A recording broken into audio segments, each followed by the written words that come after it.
bienvenue pour cette nouvelle vidéo donc qui fait partie des vidéos un petit peu bilan de 2014, puisque dans cette vidéo je vais vous présenter les 3 séries que j'ai découvertes cette année et qui m'ont le plus plu.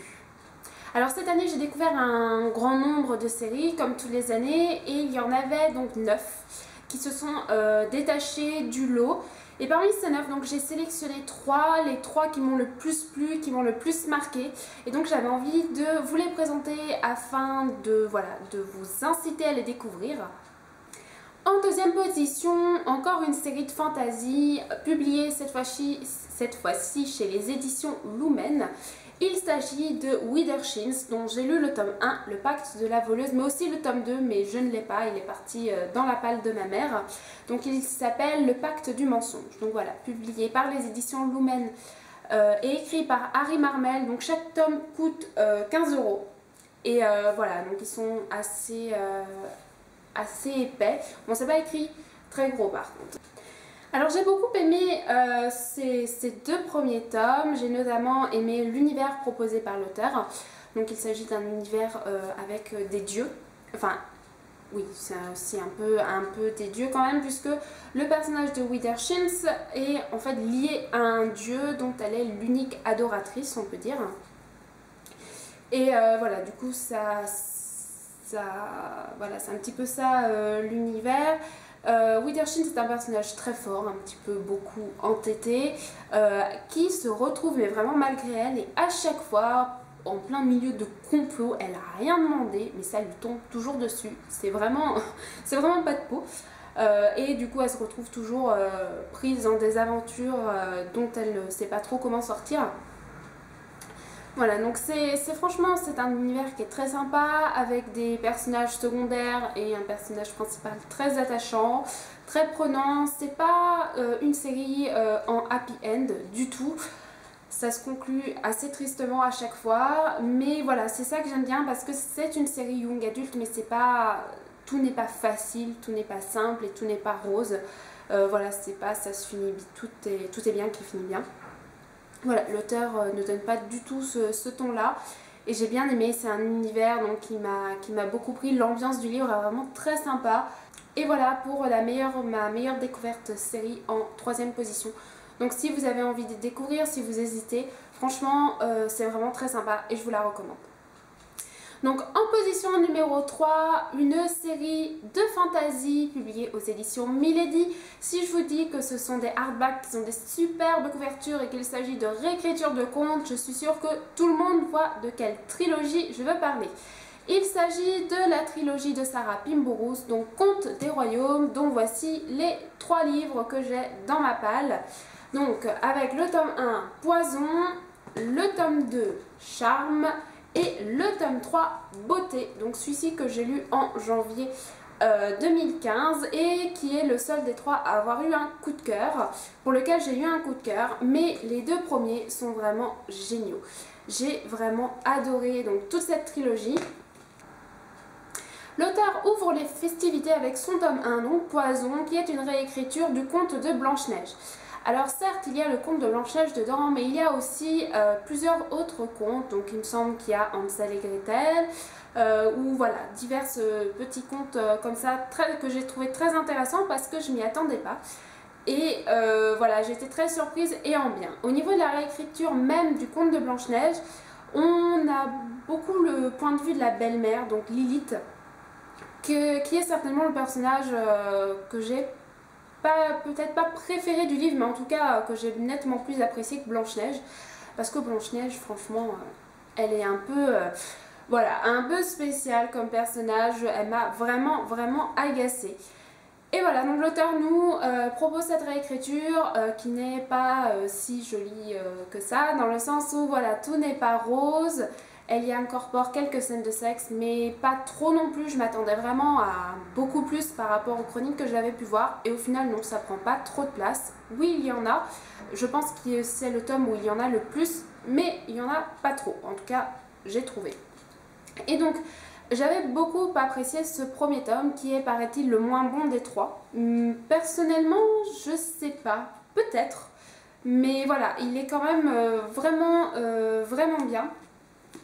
et j'ai continué donc avec le tome 2, Charme, donc qui est beaucoup plus centré là sur l'histoire de Cendrillon, mais vous avez encore d'autres contes qui se superposent et qui s'incorporent au livre. Là par contre je n'ai pas eu de personnages que j'ai plus aimé ou moins aimé que les autres. Vous avez des personnages que vous retrouvez donc du premier tome, voilà, mais j'avoue que je m'attendais plus à une suite. Au final oui c'est une suite mais pas totalement, enfin voilà, faut voir comment les deux tomes se relient, c'est assez sympa. En tout cas j'ai bien aimé les coups de théâtre et les rebondissements que l'auteur nous propose. On est surpris en permanence, voilà, franchement c'est des pépites parce que c'est tellement original que on aime ou on n'aime pas, mais si vous recherchez un peu d'originalité, pardon, ces tomes sauront vraiment vous satisfaire. Et donc le tome 3, autant vous en parler puisque je l'ai lu, donc ça a été un coup de cœur.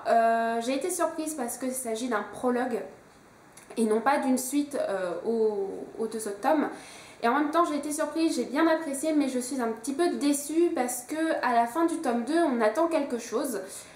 Et donc là en fait c'est plutôt l'histoire de comment on est arrivé à cette fin du tome 2 et non pas la suite, qu'est-ce qui va arriver ensuite. Et j'étais un petit peu déçue parce que j'aurais bien voulu savoir ce qui se passait après le tome 2. Mais bon forcément voilà, c'est quand même original de conclure une saga par un prologue. Et bon, je regrette un peu qu'il n'y ait pas de suite, mais voilà, je regrette pas du tout l'idée de l'auteur pour le prologue. Donc voilà, une série avec franchement les objets livres en eux-mêmes sont vraiment magnifiques. Donc les 3 chroniques sont sur mon blog, je vous invite vraiment à les découvrir et je vous invite à découvrir cette saga qui est juste super sympa. En première position, la trilogie qui m'a le plus marqué, dont je n'ai lu que un tome, mais j'ai vraiment adoré ce tome, même si ça n'a pas été un coup de cœur. Malheureusement, j'ai pas le livre sous la main, mais je vous mettrai un aperçu de la couverture. Donc il s'agit du premier tome du Puits des Mémoires de Gabriel Katz, publié aux éditions Scrénéo. Donc voici un aperçu de la couverture maintenant. Alors j'ai découvert cette série sur la chaîne de Lanila Books qui en a beaucoup parlé et vraiment très bien. Et lorsque je suis tombée sur l'auteur lors d'un passage au salon du livre de Saint-Malo, ben j'ai pas hésité, je me suis dit pourquoi pas, j'en avais vraiment tellement entendu parler de bien. Et puis l'auteur est tellement sympathique, franchement il est cool. Voilà, je l'ai vu 2-3 fois et il est toujours aussi agréable, il est toujours aussi sympathique. Vous pouvez parler très librement de ses livres, voilà, franchement je suis contente d'avoir aimé son livre parce que l'auteur était tellement sympa que j'aurais été déçue de pas aimer la série. Et après avoir lu ce premier tome, j'ai trouvé les 2 autres tomes à bas prix, donc j'ai vraiment pas hésité, je me suis dit voilà, il me les faut et j'ai super hâte de pouvoir acheter et découvrir les 2 autres livres qu'il a écrits après, donc La maîtresse de guerre et celui qui vient juste de paraître, Aertinia. Enfin voilà, je sais pas trop comment ça se prononce, je vous l'écrirai dans un encadré. Mais voilà, la plume de l'auteur est vraiment captivante. Il sait comment énerver son lecteur en fait. Il fait des chapitres réservés à des personnages secondaires en plein milieu d'une action. C'est très agaçant. Et c'est ce que vous êtes là, ah mais non, j'ai envie de savoir. Mais c'est fait exprès, hein. C'est pas, voilà, c'est pas une remarque négative du tout. C'est ce qui fait que vous n'arrêtez pas d'enchaîner les pages, c'est ce qui fait que vous êtes vachement accroché au livre. Et puis il nous présente quand même 3 personnages super sympas, super bien, très différents, 3 personnages très différents, bien décrits, auxquels on s'attache bien, même s'il y en a un qui est un petit peu plus inaccessible. Voilà, on s'attache, puis on a envie de savoir en fait, on a envie de connaître qui sont véritablement ces 3 personnages, on a envie de savoir pourquoi ils ont perdu la mémoire, on a envie de savoir qu'est-ce qu'ils ont fait de mal pour être aussi poursuivis, enfin voilà, il y a vraiment plein de questions. Et c'est très prenant, c'est très captivant et franchement je le recommande à tous les amateurs de fantasy et je suis juste super heureuse d'avoir écouté Lanila Books quand elle disait que c'était vraiment une trilogie géniale parce que le premier tome m'a totalement convaincue. Donc voilà pour les 3 meilleures séries que j'ai découvertes en 2014. 2 autres séries que je vous recommande aussi beaucoup dans un tout autre genre, dans le genre romance new adulte. Il s'agit de Wait for You de Jennifer L. Armentrout avec donc son premier tome Jeu de patience que voici. Donc voilà, un livre que j'avais trouvé d'occasion, je me suis dit oui, pourquoi pas, j'aime bien Jennifer Armentrout et j'ai juste adoré ce premier tome. C'est pas un coup de cœur parce que c'est un petit peu longuet à un moment, mais autrement c'est juste génial, ça se boit, ça se dévore, voilà, c'est super fluide, c'est super prenant et c'est juste génial. Et l'autre série aussi que je vous recommande de découvrir, il s'agit de Terre Dragon, donc la nouvelle série d'Eric Lowe.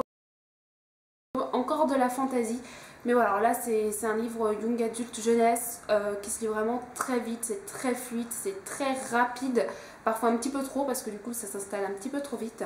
Mais voilà, c'est vraiment deux autres séries que je vous recommande et qui ont marqué mon année 2014, même si elles ne font pas partie de mon top 3.